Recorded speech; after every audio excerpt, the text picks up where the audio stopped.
United States is mined from 6 operations in the Lake Superior region, which exploit tackanites on the Mesabi Range in Michigan and the Marquette Range in Minnesota.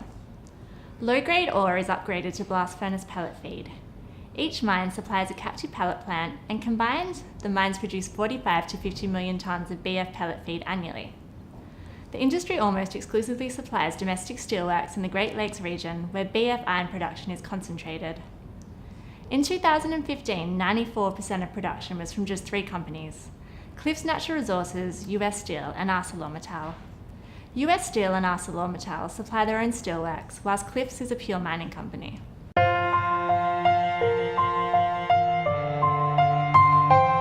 Over the last decade, US steel production declined by almost 10%.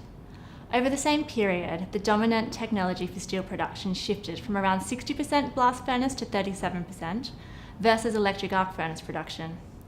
The US EAF industry is based on scrap, so as well as an overall decline in steel production, the iron ore industry also suffered a decline in demand for its only product, BF feed.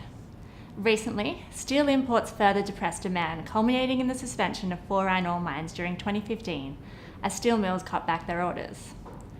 In response, iron ore and steel producers lobbied vigorously to restrict steel imports. They were successful in reducing 2015 imports, and imports continued to decline, triggering a domestic revival.